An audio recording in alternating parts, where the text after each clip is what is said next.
Let's talk about our furry, furry, and sometimes scaly friends. Yes, I'm talking about pets. What role do they play in our homes? Indeed, and they do play a role, whether it's the dog that welcomes you at the gate, that's a loyal dog that is, or the colorful parrot that mimics your words. Vibrant pets have become a part of our daily lives.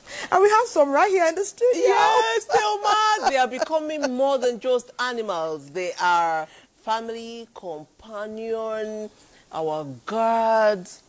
Pets are necessary sometimes in our homes. They are necessary and they are loved. You know that traditionally dogs were seen as loyal protectors. They guarded our homes and our farms. Nowadays, the type of pets that we have depict who we are and our type of lifestyle. We welcome you very warmly to Weekend Deal today as we focus on the role of pets in our homes. Weekend Deal is streaming live on all our social media handles at NTA Network. My name is Thelma Obaze. Welcome. Some animals are lifesavers, they are our guard, they are protectors. But what role exactly do they play in our homes and how can we properly care for them? I am Patience Eloy Abba, and this remains your favorite weekend show, Weekend Deal, coming to you live from the network service of the NTA. We'll be delving deeper into the world of pets, but that will be right after the AM news with the beautiful Zanret. It's good to see you, ladies, and welcome to the AM news. Now, the House of Representatives has launched an investigation into excessive deduction of taxes and sundry charges from the earnings of civil and public servants. The House, at her committee set up for the probe, will also investigate multiple bank charges imposed on customers' accounts across the country. Lawmakers at an inaugural sitting say the investigation has become imperative arising from numerous complaints received from civil servants and other citizens about inconsistencies in bank charges and tax deductions. The excess of reducing money from salaries to pay house rent, at the end of the day, they cannot be able to pay their house rent. Where are those money? That is why we are here.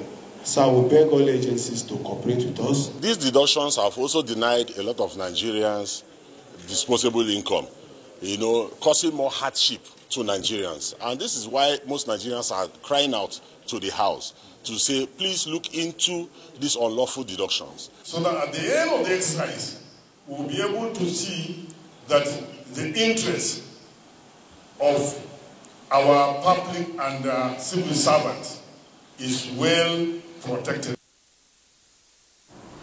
The House of Representatives is assuring Nigerians that it will ensure that financial practices, whether in government or banking institutions, align with principles of justice and equity. Now, following President Bola Tinubu's directive to provide free health care for low-income pensioners under the contributory pension scheme, it's a new dawn for retirees as a competent board of trustees has been inaugurated to oversee the pilot pension industry healthcare initiative known as PenCare. Maria Adozakari has details. For years, many pensioners have had to choose between paying hospital bills and meeting daily needs. But that may soon change.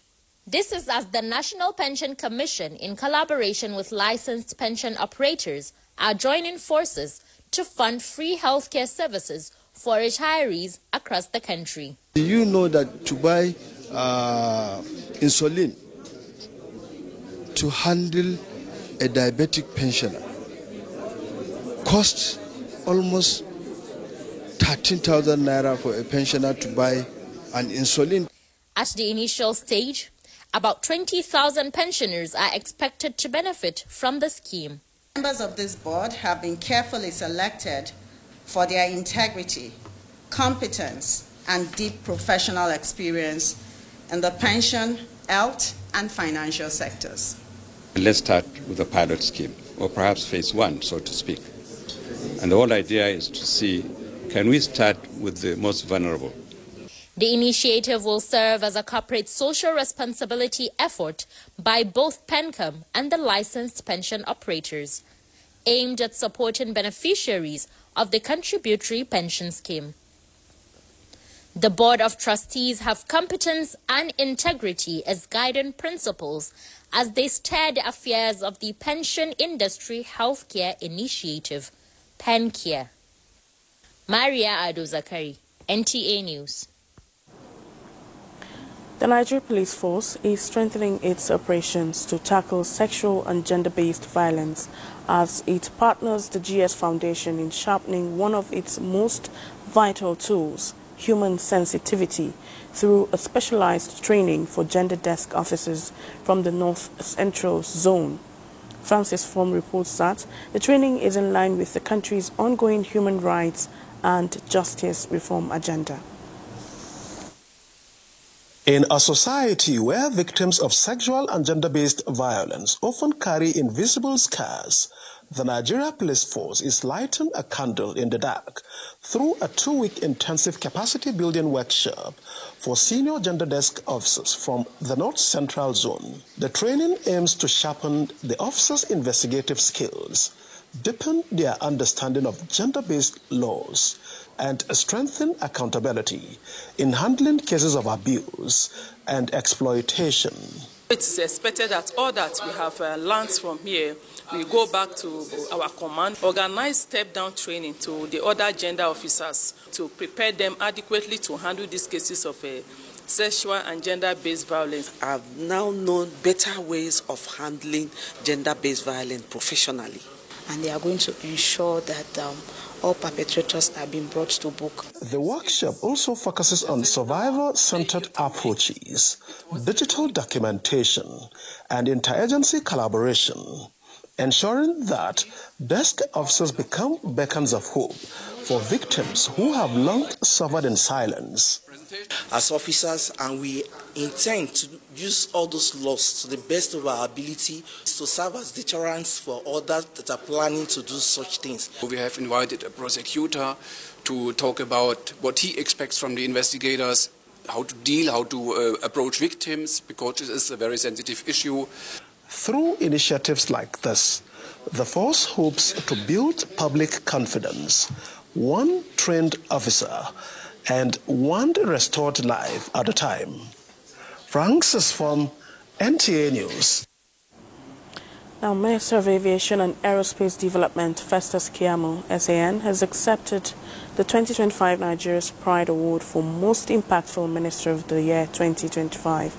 Citing the proven integrity and seasoned journalistic track record of the event's founder, Bonaventure Phillips Mella, Keyamo, who has declined numerous other honors, stated that receiving recognition from journalists of high pedigree who genuinely assess performance holds special significance and serves as an encouragement for his ongoing work. There's nothing as fulfilling as receiving an award from very seasoned journalists who have followed your trajectory, who know exactly what you have done and what you're doing. Because for people like you, you come with a certain level of integrity because of your pedigree and what you have done before. It is a huge, sign that we are trying our best where we are. It's also a good encouragement for us, but do not fail to tell us when we go wrong. During the presentation in his office, he commended Mella's long-standing commitment to promoting quality leadership in Nigeria, wholeheartedly accepting the award as a validation of his ministry's efforts while urging continued constructive criticism. And that's it on the AM News. The lovely duo will be back after this break. Stay tuned.